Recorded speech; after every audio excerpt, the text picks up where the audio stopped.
Today's daf is daf Ayin Tes, 79. We are in 78b, Ayin Ches, Amid Base in the Mishnah. And the Gemara is really, the Mishnah is continuing with the conversation between, in the halachas of Zrikas Adam, the spritzing of the blood on the Mizbeach for the korban, when part of the korban is no longer valid. So we'd seen a machlokes between Rabbi Eliezer, Rabbi Yeshua. Rabbi Eliezer said that you can spritz the blood even though that ein abasa kayim, that there's no meat left, meaning that it had either been lost or it become tamei. And Rabbi Yeshua said that ein dam ein basa ein basa ein dan, if you don't have the blood, meaning it's spilled on the ground, so then you're going to not be able to bring or eat the meat. And if there's no meat left, you can't bring the dam. And this was in general karbanis. And now the Mishnah is going to tell us also the halacha about korban pesach. Nitma basar v'chelav kayin. If the blood, if the meat of the korban became tamei, however, there are some fats left which go on the mizbeach, eino zerikas adam, you cannot spritz the blood, because even Rabbi Eliezer is going to agree that even Rabbi Eliezer, who said you could spritz the blood generally when there's no meat left, that's only in other kabbanas. But Rabbi Eliezer agrees, and for sure Rabbi Yeshua is going to hold that if you that in regards to the korban pesach, where there's a requirement to eat the korban pesach, there's a mitzvah to eat the korban pesach, and so the main part of the korban pesach is for the people that eat it. That if there's no edible meat left of the korban pesach, only fats that go on the mizbeach, that you cannot spritz the blood.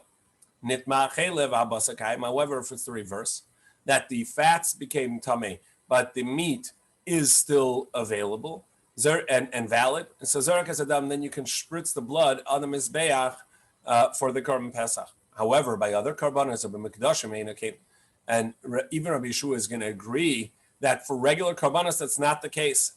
That even if all the meat is not edible anymore because it became tummy, and all that's left is fats that can be consumed by the mizbeach, they go on the mizbeach, you could spritz the blood because you have the spritzing of the blood plus some of the meat. Now, even though it's not the edible meat that the kohanim would eat or the owner would eat, nevertheless, it's going to count as valid because there's a part, besides for the spritzing of the blood, there's a part that can go on the mizbeach, on the altar, to be consumed by the fire of the altar, and that's considered sufficient for some consumption, which would validate the spritzing of the blood. As we saw earlier, that Rabbi Yeshua requires not only the spritzing of the blood, also consumption, but the achilas hamizbeach, the consumption of the fires on the altar, count, and that would be enough to be valid. So, b'mikdashim, by regular karbanos, eina kain ela afa pi shenitma habasar v'achelav kayim, even if all the edible meat became invalidated, the fats, but the fats are still valid, zerikas adami can spritz the blood. So to review the Mishnah, even Rabbi Eliezer, who said that in general by a korban you can spritz the blood even though that there's no meat left, will agree that you need some edible meat valid before you can spritz the blood for a korban pesach, because the korban pesach, its main mitzvah, or the main purpose of the korban pesach, is for eating it at the seder.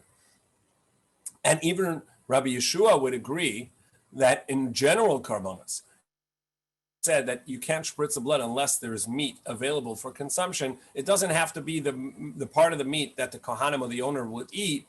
It's even sufficient if some of the fats that go on the mizbeach can be consumed. Even one kazayis worth that can be consumed on the mizbeach is going to be sufficient, because achilas hamizbeach, the consumption of the fire by the fires on the mizbeach of any part is going to be valid to spritz the blood. So that's the halacha of spritzing of the blood in our Mishnah. Amar of Gidl Amar Rav im Zorak Hurtzah. Rav Gidl Amar Rav said, in the name of Rav, he said that even though in our Mishnah it says you cannot, even Rabbi Eliezer is going to agree, you can't spritz the blood if none of the meat is edible. Nevertheless, if you did so, and the blood was spritzed on the mizbeach, the korban is going to count as valid and having been done. And what we're going to learn here today is that there is a distinction in the mitzvahs. There's a mitzvah of bringing the korban pesach, and one can fulfill that even if they would not fulfill the purpose of the Korban Pesach, which is the eating of the Korban Pesach, even though they can't eat it. And as we said in the Mishnah, the purpose of the Korban Pesach, the structure was made for eating the Korban Pesach. And nevertheless, even though nobody can eat this Korban Pesach, and that mitzvah will not have been fulfilled by the people that brought this Korban, nevertheless, the Korban would be valid. So they're distinct mitzvahs, even though that they are the purpose of the one, the bringing of the Korban, is for the purpose of the other, for the consumption, the eating of the Korban.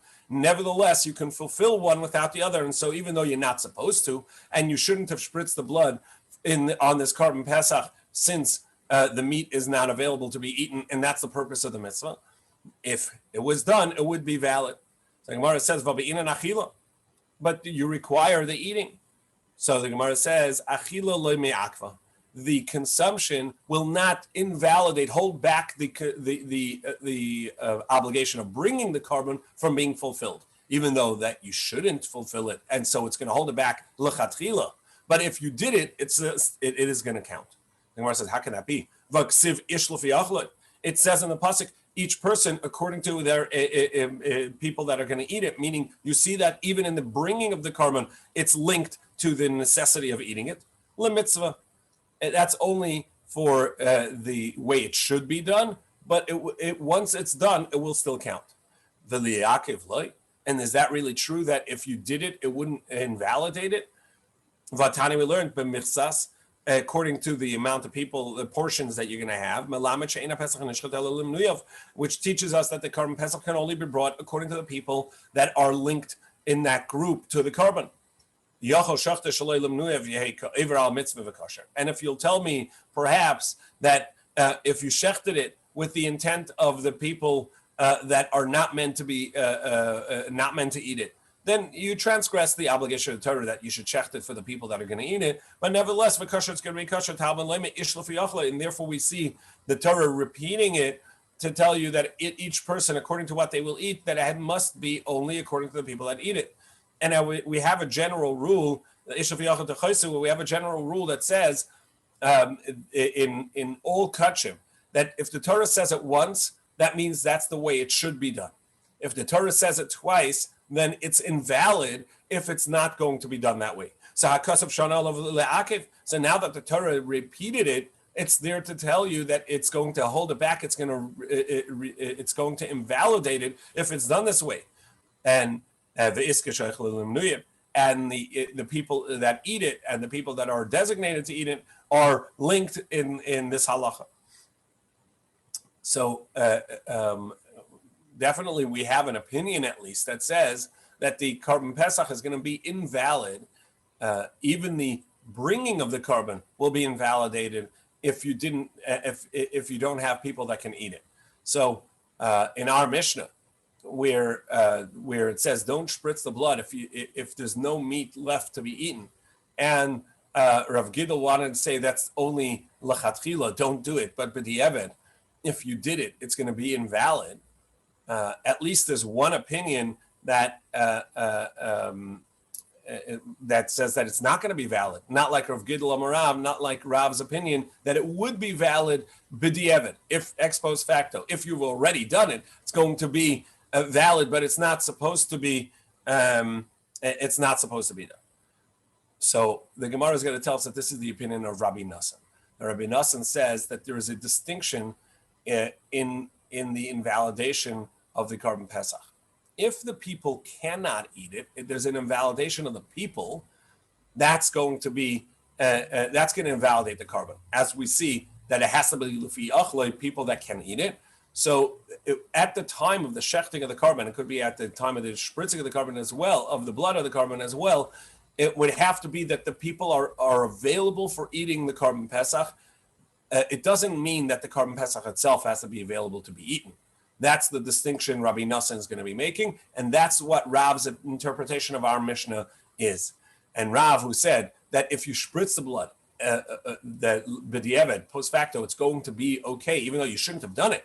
But if you did it, it's going to be valid. It's going to be kosher. B'di'evet, that's true according to Rabbi Nassan, who, as we'll see, the Gemara is now going to explain the opinion of Rabbi Nassan and try to figure it out. It is going to, in the end, say that even though that it would indeed be invalid if the people associated with the Korban Pesach cannot eat it. However, if the people can eat it, and it's only that the meat itself of the Korban is not available to be eaten, and you're not supposed to spritz it in such a situation. But if you did, it would at least be valid, and you will have fulfilled the mitzvah of the Korban, even though you can't fulfill the mitzvah of eating the Korban, which is a part of the mitzvah, or a separate but linked mitzvah. El Rav the Amak Rabbi Nosson. So Rav must be following the opinion of Rabbi Nosson, the Amar Achilas Pesachim Le'Ma'akva, who says that the mitzvah, the independent mitzvah of eating the Korban Pesach, does not invalidate the independent mitzvah of bringing the Korban Pesach, and as long as the Korban Pesach is brought, according to the people that can eat it, it's going to be a valid Korban. And even though that we said in our Mishnah, L'chatchila, if you're asking before you spritz the blood, should you spritz the blood in such a case where there's no meat to be eaten, it will tell you no. But if you did it, then b'di'evid, it will count as valid. Hi, Rabbi Nosson. So where do we find this opinion of Rabbi Nosson, who says that it doesn't require eating of the Korban in order for the bringing of the Korban to be valid? Ilay mehar Rabbi Nosson. Is it this statement of Rabbi Nosson, the Tani we learned in the Brisa, Rabbi Nosson said, how do we know that all of Am Yisrael, if there's only one lamb that was brought as a Korban Pesach, and everybody designated themselves as a partner in that group, it's going to count as valid. The Torah in the Korban Pesach Parsha, in Parshas Bo, says, and the entirety of the community, the congregation of Yisrael, brought the Korban Pesach.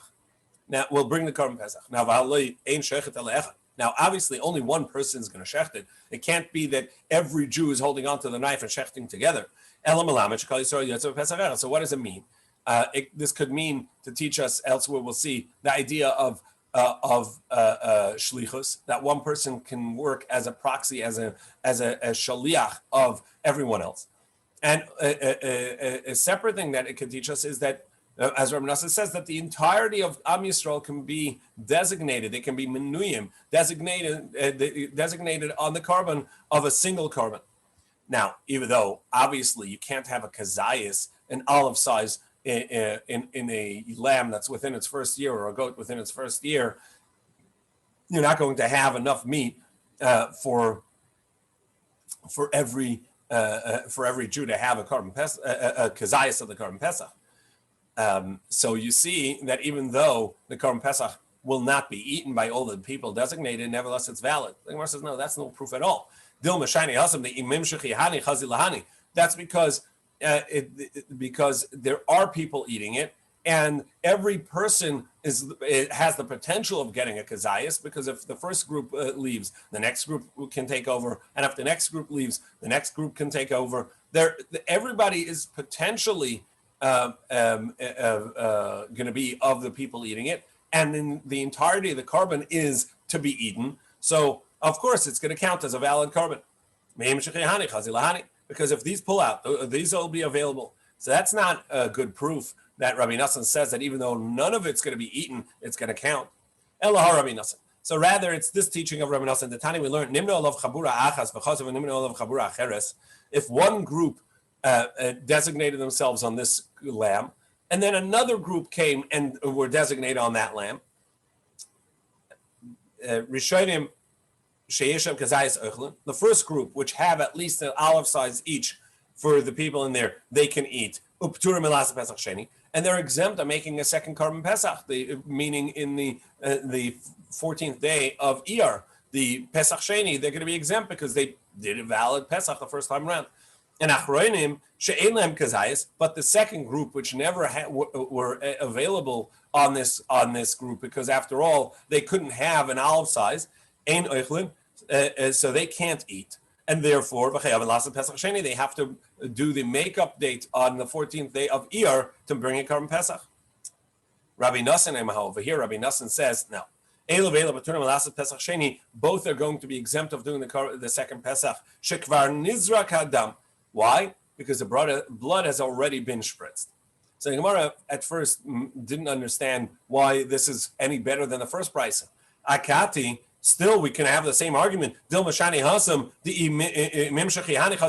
reason it's going to be valid is because the first group can leave before the shechita and go on to another group. And then the second group which joined, it'll now be the main group, and they will be able to eat from this. So the reason it's valid, according to Rabbi Nassan, could be the same reason, because even though that they in practice can't eat any of it, but in theory could have eaten it, and the entirety of the carbon is going to be consumed. So that's valid, even though that in the end they didn't fulfill the mitzvah of eating the carbon Pesach. So still there's no proof. So the Gemara says, no, there is proof in this Brisa text. Because even though in logic you could say that's the reason, but that's not the reason Rabbi Nassan gives. Then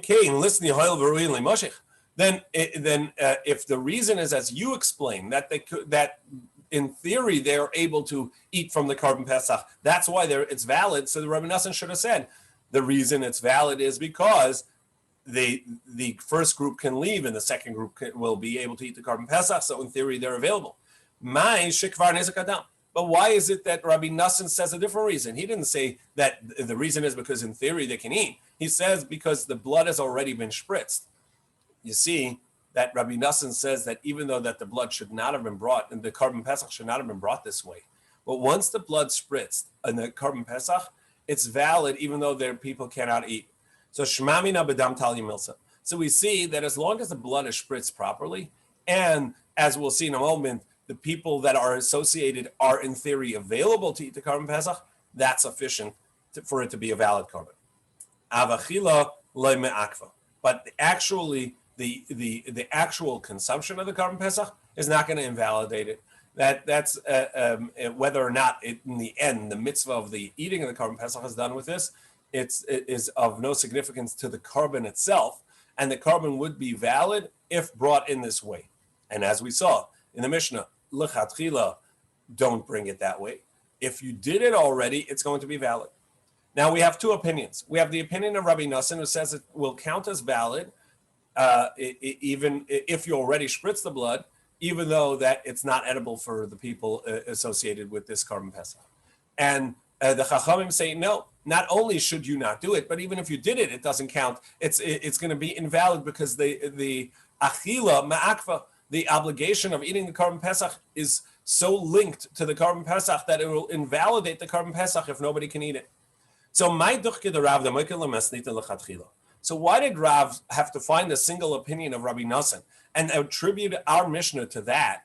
Why not to the majority opinion? What made him say that our Mishnah is talking about the b'di'evet? If you already spritz the blood, it's going to be valid. Why didn't he say that our Mishnah is the opinion of the majority, and that our Mishnah is talking about both l'chatchila and b'di'evet? Whether you're asking to do it, we'll tell you don't do it, and if you did it, we'll tell you it was invalid.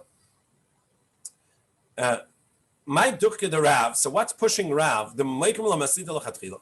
That he's pushing, that he's explaining the scenario of our Mishnah or the opinion of our Mishnah that don't do it, but if you did it, it's going to be valid. Rabbi Nassan. Why don't you say that it's the majority opinion of the Rabbanan and that even if you did it, it's not going to be valid? So Rav Masnisa Kashisi, because the wording of the Mishnah was troublesome or bothersome to him, and difficult.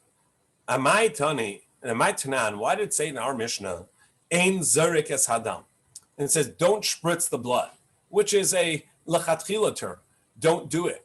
As opposed to Lisni Puzzle, it should say it's invalid if done, which is a stronger language. Since it didn't say that, El Shmamina Ein Zarik lechatchila. Don't do it, meaning if you're asking, don't do it. But if you did it, it would be valid. Aval di'evet shaper dami. Now the Gemara says, Rabbi Nassan, as we explained, according to Rabbi Nassan, it's going to be valid even though nobody can eat the carbon Pesach. So now we have a problem. So why did the Torah say that it has to be linked to the people that are on this group, on the carbon? So why did it say, each person according to what they can eat? The Be'inon Gavr the Chazil Achila, as we explained from the start, that Rabbi Nassan, even though he says it's valid for the carbon to be brought, if none of the meat of the carbon is edible, it's not to be brought. Sorry, it's valid if brought. Don't bring it. Don't spritz the blood this way. But if it was already done, it would be valid. B'di'evet. That's only true if the meat is not edible. But if the people associated with the Korban Pesach cannot eat, none of them can eat it, then it's not going to be valid. You need a gavra, the chazi lachila, the people associated have to be available to eat it. Now, the Gemara is going to bring, we're in the first wide line on Ayin Ches Amud Beis. The Gemara is going to bring a few brises and ask whose opinion is this? Is this Rabbi Nosson or the Chacham? So man tana lahad tana rabbanan. Whose opinion is this brisa? Shachtu la'ichlav. You shechted it for a group of people that can eat it. V'zarku dama shaloi la'ichlav. But when you spritz the blood, you had no intent for the people that could eat it. You spritzed it for people that cannot eat it. So this is something we saw earlier. HaPesach atzmai kosher. Now this is interesting. The wording, the brisa. The Pesach itself is going to be valid, and so the Gemara thinks from the fact that it says the Pesach itself is going to be valid, that it means that you can spritz the blood and put it on the mizbeach and then put the parts on the mizbeach, but it's not going to be valid to be eaten, and that's why it says v'adam yotze b'yedei chavasei, and yet it says that a person will fulfill his obligation. So the Gemara thinks from the wording of the brisa that says that the Pesach itself is invalid. No, sorry, the Pesach itself is valid. That means only the Pesach is valid, meaning the bringing of the korban. But you can't actually eat the korban because the spritzing of the blood was with the intent that people that cannot eat it are the ones that are associated with it. And nevertheless, you can spritz the blood, and you can bring the parts that go on the altar on the mizbeach onto the mizbeach, and the person will have fulfilled the people will have fulfilled their obligation to bring the korban, even though it's not edible. Come on, name of the Rabbi Nosson. Let's say this is the opinion of Rabbi Nosson because it seems to be that it's not edible. V'lo Rabbanan, not the opinion of Rabbanan. So Gemara says afilo tem Rabbanan. No, it is the opinion of the Rabbanan, and that assumption is not correct. That's not the meaning over here. Rather, ein machshava seicha bezrika. Rather, the teaching over here is something else.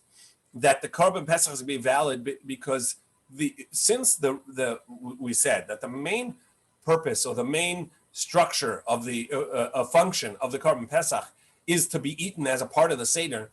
So the intent for the people about the people that are eating it is only valid in the shechting of the Korban, but the spritzing of the blood is not about the eating it, because that doesn't validate the eating or allow us to eat it. The shechting is what allows the eating of the korban. So the intent of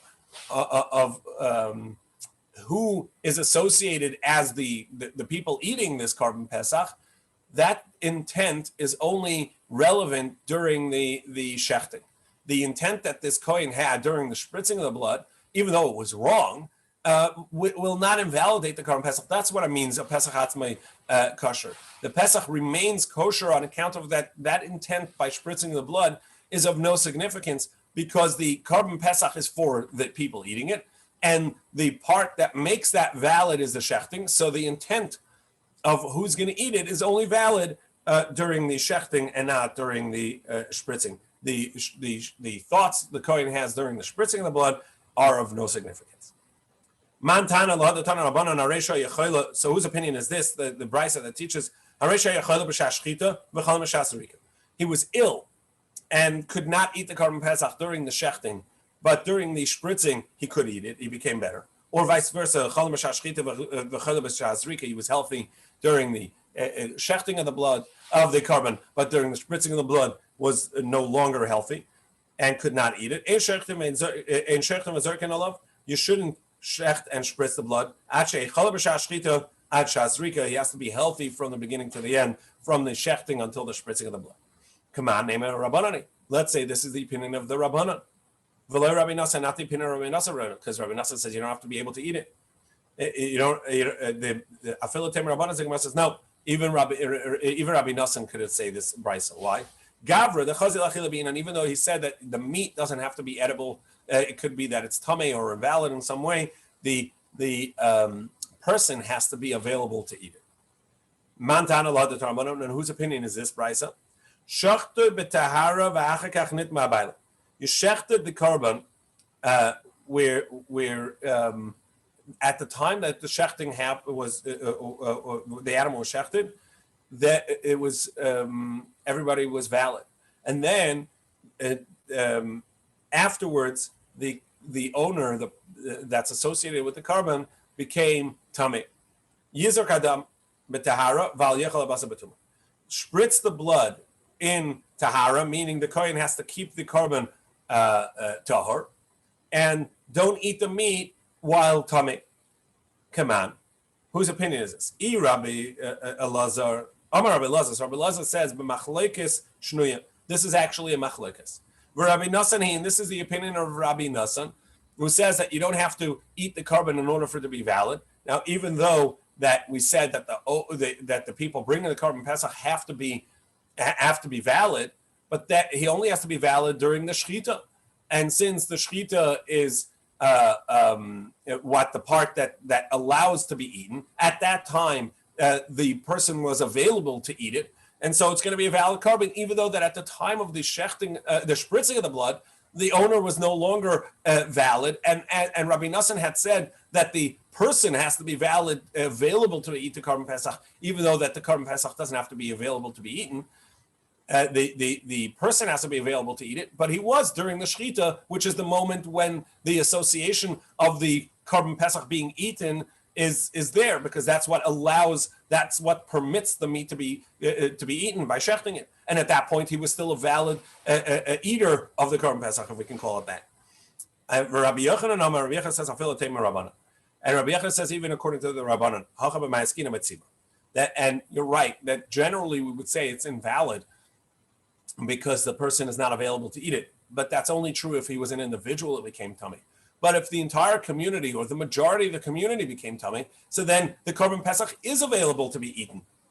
And therefore, even though that they became tummy, you can spritz the blood. And therefore it can be brought even with tumah. So Gemara says, if that's the case, so why can't we allow them to eat it? After all, if the carbon is valid, because the majority are tummy, so then they can also eat it b'tumah.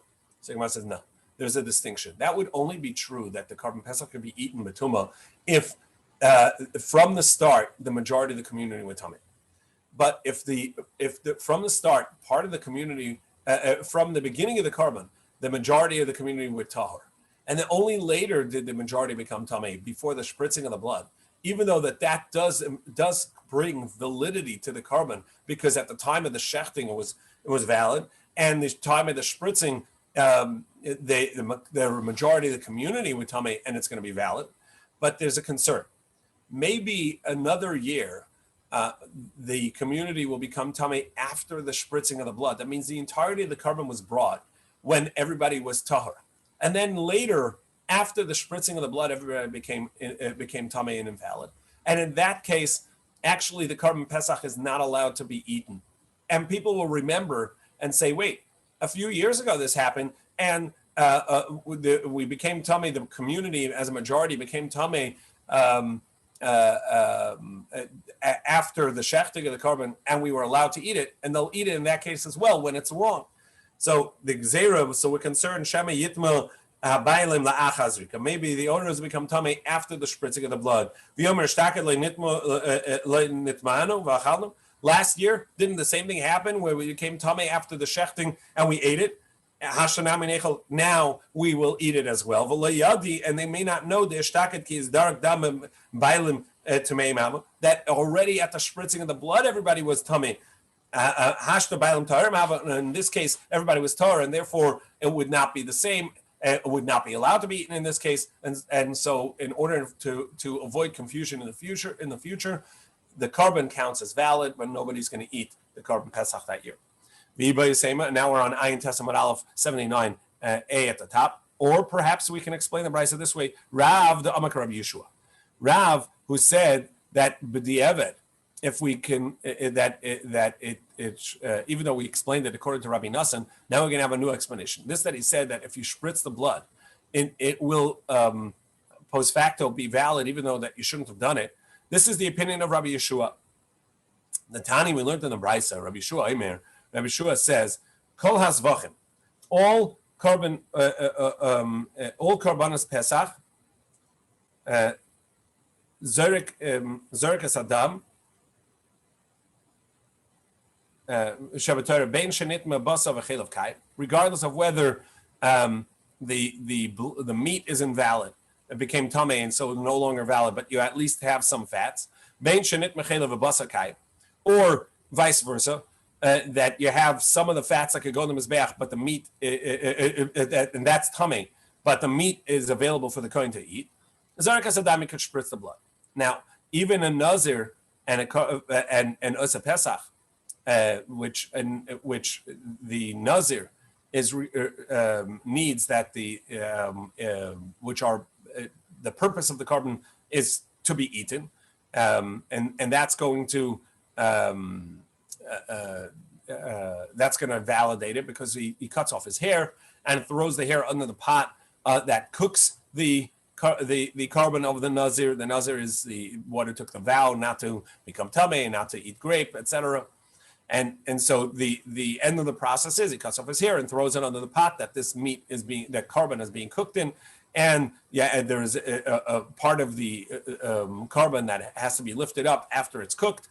And so there's a whole process. So the eating of the carbon is actually a part of the process, just like we said for the carbon Pesach. Therefore, nitma chelev ubasa kayim. Therefore, if the fats are prohibited, fats became tamei and no longer available, but the meat is available.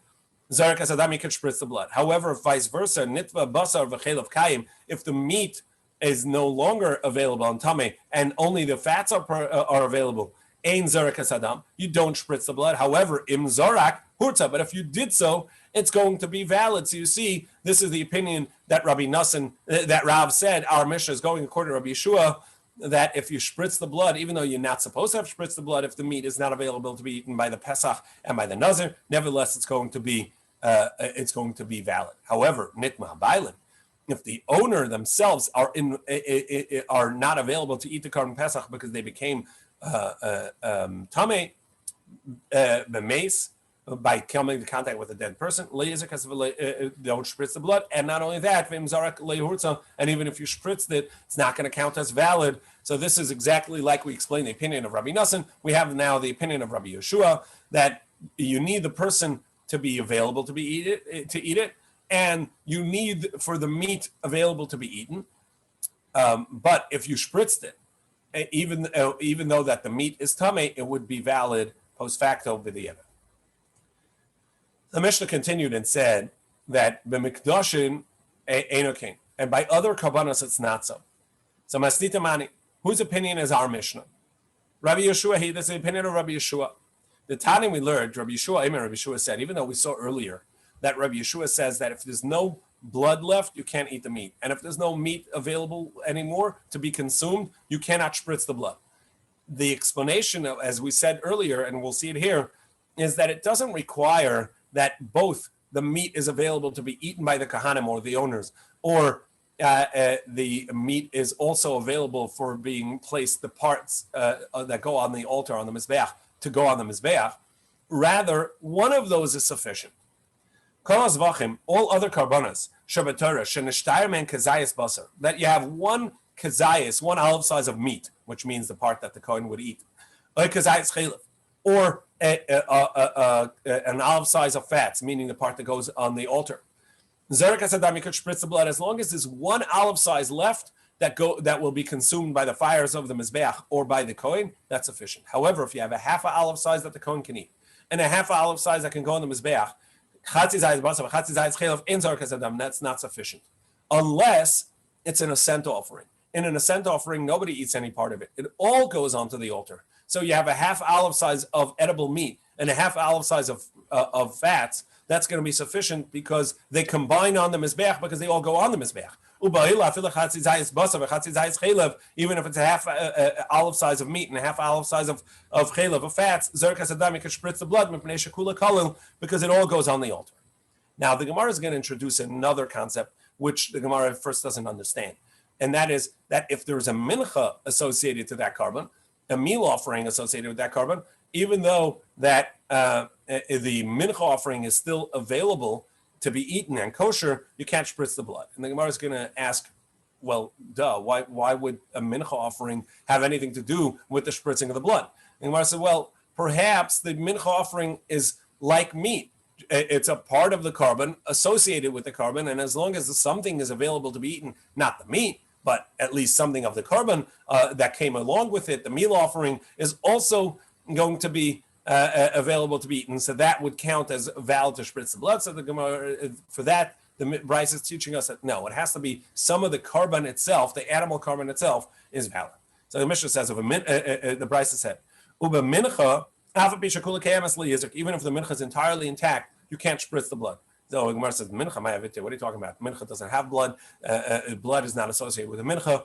So what are you talking about? Amar Papa, this is talking about a mincha associated with a carbon. I may have thought since it's coming on account of the carbon. So it's a part of the animal itself, of that animal offering, and as long as some of that is available to be eaten, so you can spritz the blood. Kamash malan chaylev. Therefore, it says no, that doesn't count. Now chaylev minolan. How do we know that if there's any fats that go on the altar, that's sufficient to spritz the blood? Amar Rabbi Yochanan, Mishum Rabbi Shmuel. Rabbi Yochanan explained in the name of Rabbi Shmuel. Umatu by Mishum Rabbi Shmuel Chananya, and some explain it in the name of Rabbi Shmuel Chananya. Damakra, because it says in the pasuk, "V'hikter achelev l'reich nichayach l'Hashem." And in regards to the spritzing of the blood, the Torah says at the end, and you will literally smokify, burn up the fats as a scent of obedience to Hashem. Now, so you see that the spritzing of the blood is valid even only on the chaylev, on the fats. Now, chaylev, so you see that fats, even though there's no meat left. Ashkach on chaylev. So that's valid for the fats. What about Yoseras HaKavod? What about the diaphragm? Is that sufficient? Which also goes on the altar on the Mizbeach. V'shtei HaKloyos, and the two kidneys, which also go on the Mizbeach. Would that be sufficient if there's no fats? Minolan, how do you know that too is valid? And well, who tells you it is? Well, we can infer it from the fact that we said the mincha associated with the carbon is not sufficient, but any parts of the meat of the carbon would be sufficient. It's only mincha that's not sufficient, but the diaphragm and the two kidneys, which go on the altar on the Mizbeach, shaper dummy, that would count as valid, since they are more than an olive size. That would be valid to spritz the blood based on that. Minolan. So what's the basis for that? So Rabbi Yochanan Didei Amar, Rabbi Yochanan explains further. Amar Kra, it says in the pasuk, l'reach nichayach. It says for an assent, for an obedience scent. That means that anything that gives off the aroma in the Beis Hamikdash, kol she'atamala l'reach nichayach, anything that goes up to burn on the Mizbeach that gives off that aroma. And I need a special teaching in the pasuk to tell you that the fats are sufficient consumption on the Mizbeach to count as that you're allowed to spritz the blood. And I need the second part also, anything that burns up on the Mizbeach. The ikas of Rachmana chaylev, if it had just said the fats,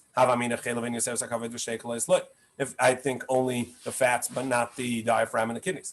That's what it says, anything that gets burnt up on the Mizbeach.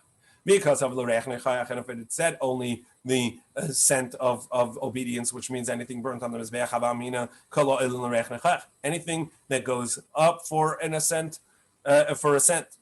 But afilu mincha, and even the mincha, because the fistful, the kaimetz, goes on the Mizbeach, because of rachmana chaylev. Therefore, it says fats to tell you anything from the animal that gets burnt up on the Mizbeach is sufficient. As long as you have one kazayas, you can spritz the blood.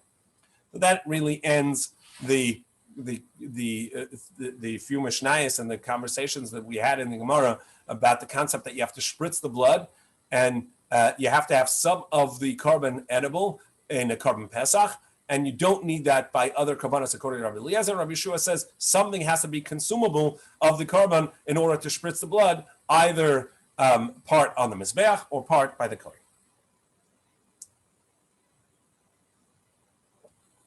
The next Mishnah deals with, continues with dealing with the carbon pesach that's brought when tamei, and we're going to make a distinction.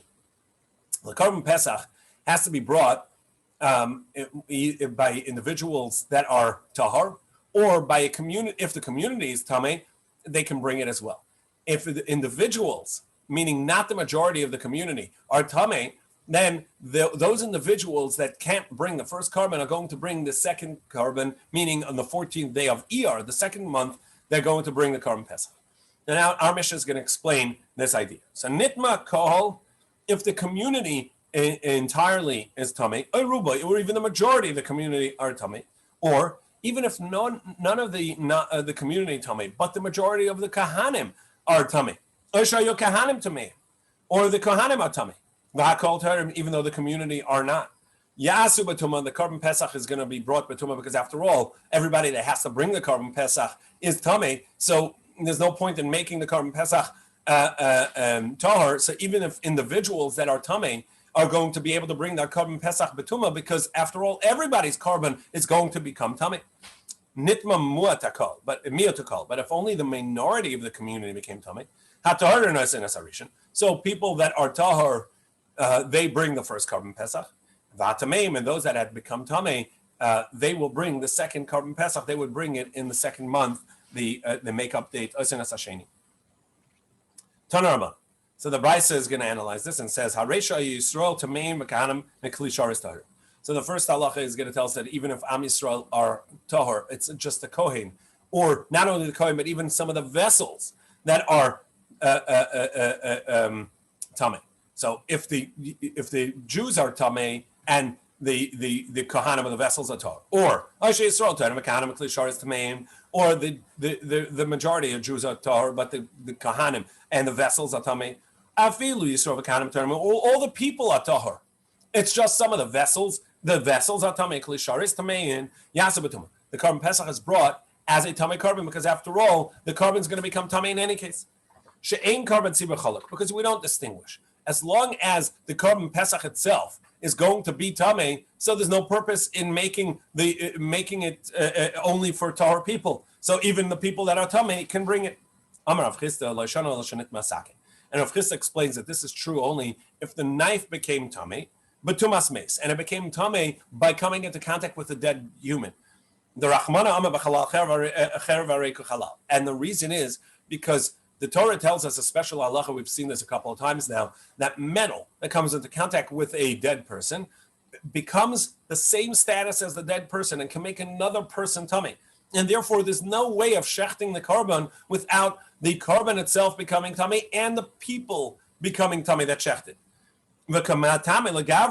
And it makes the person tamei. The miikara kimis abed, but tumas haguf the kara is kimis abed, and therefore the carbon pesach is essentially going to be brought in any case with humans that are tamei, which would be a kares prohibition. The high level of that, the punishment is the soul is cut off from its source, and yet since it's a communal obligation and communal tuma, we're going to bring it.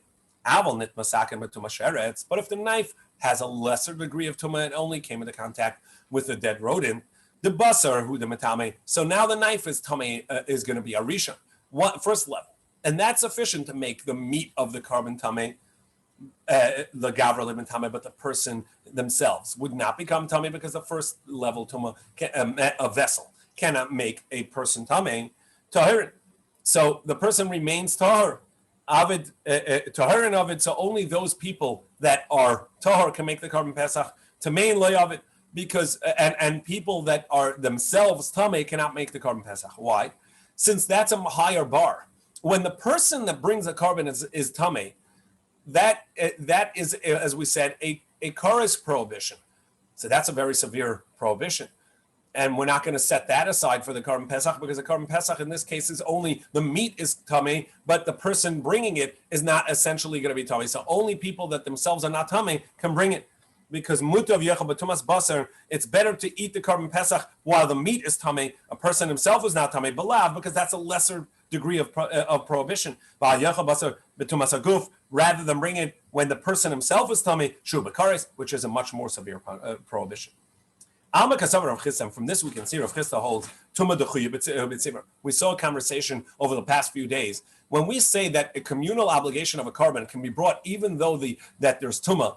Does that mean that the Tumah is still there and we're just looking at and the obligation supersedes that? Or do we say, no, the communal obligation sets aside and there's no prohibition left? And obviously, from the fact that Rabbi Chisda is making a distinction, well, this type of tumah is a higher prohibition, this is a lesser prohibition, that tells us that the prohibition is still in place. And we see that he holds that it's just that it supersedes.